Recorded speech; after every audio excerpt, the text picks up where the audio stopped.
तो ये बेसिकली आपका 4 कनाल का प्रोजेक्ट है? ये 6 कनाल का प्रोजेक्ट है। अभी हम 4 से इनिशिएट किया और 4 के ऊपर हमने बुकिंग शुरू की है। बिल्कुल सही। बेसमेंट उसकी जो पे काम हो रहा है, उसका जो फाउंडेशन या बेड जिसे आप कहते हैं वो कंप्लीट हो चुका है और उसका अभी रिटेंशन वॉल्स के ऊपर उसका काम हो रहा है। बिल्कुल सही। तो बहुत जल्द उसका जो है वो लेंटर लग जाएगा। सही। सर इस टाइम अब आते हैं सबसे इम्पोर्टेंट पॉइंट पे, 1% पेमेंट प्लान और 0% डाउन पेमेंट। इसको आप किस तरह से डिफाइन करेंगे? क्योंकि नॉर्मली क्लाइंट्स इस चीज़ को अंडरस्टैंड नहीं कर पाते। क्लाइंट्स समझते हैं कि ये कोई 10 साल का पेमेंट प्लान है। तो इन चीज़ों को आपने किस तरह से इम्प्लीमेंट किया है? देखें, एक हमारा एक विजन था जो पाकिस्तान में हमने फर्स्ट टाइम जो ये 2 चीज़ें की हैं जो प्रॉपर्टी प्रोजेक्ट में, एक 1% पेमेंट प्लान और एक एस्क्रो सिस्टम। बिल्कुल सर। एस्क्रो सिस्टम हमने सेल्फ इम्प्लीमेंट किया। उसमें एस्क्रो सिस्टम में ये होता है कि एज अ डेवलपर आप अपने स्टेक्स हाई रखते हो या आपके स्टेक्स कंट्रोल्ड होते हैं। जब इसे आप स्टेट लेवल पे या बैंक उस पे आप जब इसमें लेजिस्लेशन बन जाता है तो होता ये कि आप कोई भी जब डेवलपर जब बुकिंग्स करता है सारे पैसे उनके पास जाता है बैंक्स के पास, और वो फेज जो रिलीज़ होती है वो सारी फेज रिलीज़ होती है कि जैसे आपने फाउंडेशंस डाले उसके पैसे आपको दे दिए, फिर आप नेक्स्ट हर स्टेप पे आपके पैसे रिलीज़ होते जाते हैं। सही। क्योंकि पाकिस्तान में एस्क्रो सिस्टम एग्जिस्ट नहीं करता, इम्प्लीमेंट नहीं है, लेजिस्लेशन है इसका। तो हम लोगों ने इसे सेल्फ इम्प्लीमेंट किया और हमने अपने स्टेक्स हाई किए और उसमें हम लोगों ने कहा कि हम लोग 1% पेमेंट प्लान इंट्रोड्यूस करेंगे। अब वो क्या है कि फ़र्ज़ कर लें आपने 1 करोड़ का एक अपार्टमेंट बुक किया या शॉप बुक की, आप 1 लाख जमा करवाएंगे, उस पर आपको अलॉटमेंट लेटर मिल जाएगा। बिल्कुल सही। कोई एडमिन चार्जेस नहीं है, कोई डाउन पेमेंट नहीं है। सही। आपने जो पहले फर्स्ट 40 मंथ्स में आपने 60% जमा करना है, जिसमें कुछ बैलून पेमेंट्स है। एवरी 10 मंथ्स 5% उसकी बैलून पेमेंट है। जो मेजर चंक है आपका 40% वो आपने पोजीशन पे देना है। ठीक है।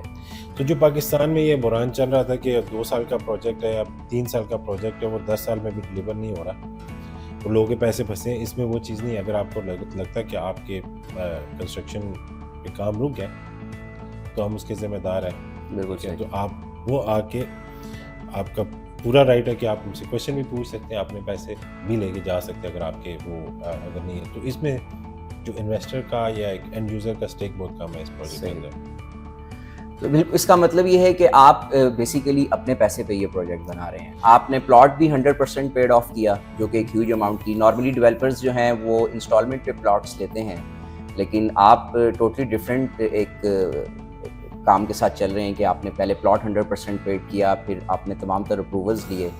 तो ये चीज़ें थोड़ा सा देखिए चेंज की ज़रूरत है। पाकिस्तान में जिस तरह प्रैक्टिस हुई हैं या वो ये अब अच्छा ये मैं बताऊँ कि बहुत से लोग बहुत अच्छा काम भी कर रहे हैं। सही। हर डेवलपर करप्ट नहीं है, लेकिन कुछ लोगों की मिसमैनेजमेंट की वजह से या ग्रीड की वजह से प्रोजेक्ट्स फेल हुए या डिलीवर नहीं हुए। पाकिस्तान में इस चीज़ की बहुत ज़्यादा ज़रूरत थी कि लोग कॉन्फिडेंस दें इन्वेस्टर्स को। तो हम लोगों ने क्या किया कि हम लोगों ने प्लॉट लिए, उसे क्लियर कर दिया, जो भी हमारा बन नहीं रहा वो भी क्लियर है। बिल्कुल सही। जो हमारा जो MGI का जो स्टेक है वो 6 प्लॉट्स का, और हम उसे अभी 4 बेच रहे, जो 6 कनाल का। 6, हाँ जी। जो हमारे जो फेज़ 2 है उसकी हमने बुकिंग ही नहीं शुरू की। सही। वो शुरू होगी जब उस पर काम शुरू होगा। तो इसमें अब अगर आप देखें कि इन्वेस्टर जब आके कोई पैसा इन्वेस्ट करता है, हम लोग भाग नहीं सकते। बिल्कुल सही। एज अ डेवलपर उनकी बहुत सिक्योरिटी है कि लैंड क्लियर है, कंस्ट्रक्शन शुरू हो गया। ये प्रोमिसेस नहीं है कि 2 महीने में, 6 महीने में, साल में काम शुरू होना है।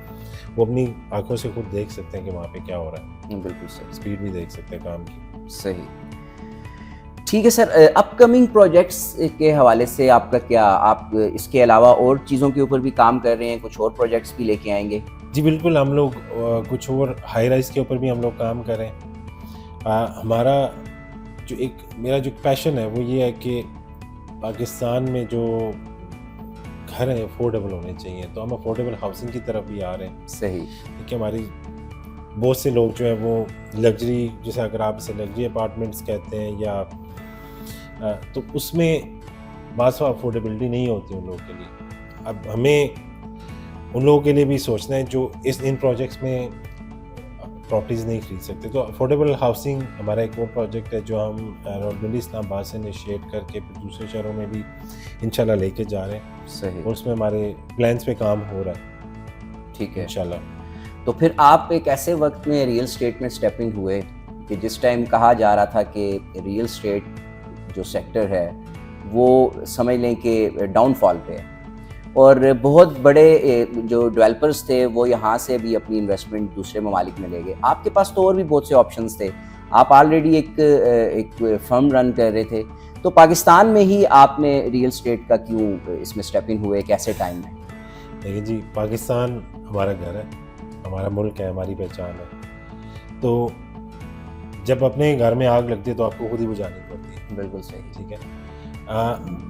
दुबई को देखें, दुबई में भी 2008 में सेम चीज़ें हुई हैं। अब दुबई की प्रॉपर्टी अगर आप देखें तो वो बूम कर रही है। उसके बाद कुछ तब्दीलियों की ज़रूरत होती है, नीड है पाकिस्तान में, लोगों की ज़रूरत है।